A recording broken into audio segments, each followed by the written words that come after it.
বিধায়ক আব্দুল মতিন, একটা ছবি দেখাই, তিনি বেরিয়েছিলেন কাজে, তো শুধু ছবি নয়, এই ছবির সঙ্গে কিছু আওয়াজ আছে, কিছু চিৎকার আছে, সেটা শুনতে হবে, শুনুন।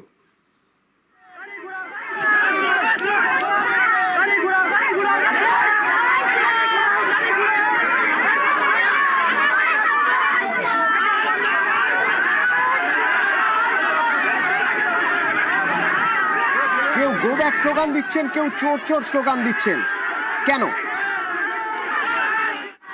জিয়াউল আছে আমার সঙ্গে। জিয়াউল, কেন হঠাৎ সবাই ঘিরে ধরে এরকম বিধায়ককে, তাকে গো ব্যাক স্লোগান, তাকে চোর চোর বলছেন, কেন?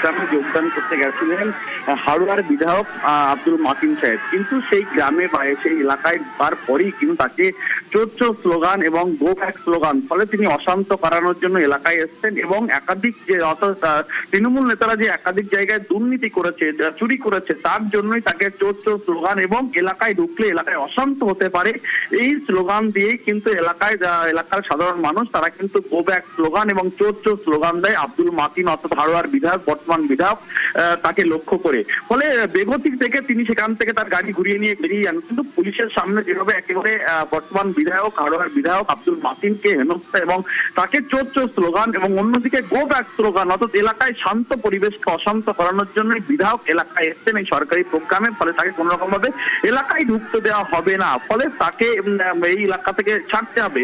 ফলে অবশেষে সেই এলাকা থেকে তিনি এলাকা থেকে বেরিয়ে যান, কিন্তু এবার বর্তমান বিধায়ক এবং এলাকার একটি সরকারি প্রোগ্রাম, অর্থাৎ একটি স্কুলের যেখানে সরকারি প্রোগ্রাম, সেখানেই তিনি যোগদান করতে গেছিলেন, কিন্তু সেখানেই দেখা যায় চোর চোর স্লোগান এবং গো ব্যাক স্লোগান, ফলে বাধ্য হয়ে সেখান থেকে এলাকা ছাড়ে। ফলে এলাকার মানুষের দাবি তিনি অশান্ত করানোর জন্য এলাকায় এসেছিলেন, ফলে তাকে এলাকা থেকে চোর চোর স্লোগান এবং অর্থাৎ তিনি এলাকা ছাড়লে ভালো হয়, ফলে তার জন্য তিনি এলাকা ছাড়েন। কিন্তু পরবর্তীকালে পুলিশের সামনেই কিন্তু এই ঘটনা ঘটে, কিন্তু বিধায়ক তিনি তার এখনো পর্যন্ত কোনো প্রতিক্রিয়া পাওয়া যায়নি, তার কারণ তাকে বারবার ফোন করলেও তিনি ফোন ধরেননি। কিন্তু যেভাবে সরকারি প্রোগ্রামে বিধায়ক গেছিলেন এবং সেই বিধায়ক যাওয়ার আগেই কিন্তু চোর চোর এবং গো ব্যাক স্লোগান, ফলে এলাকায় একটা যথেষ্ট উত্তেজনা পরিবেশ তৈরি হয়।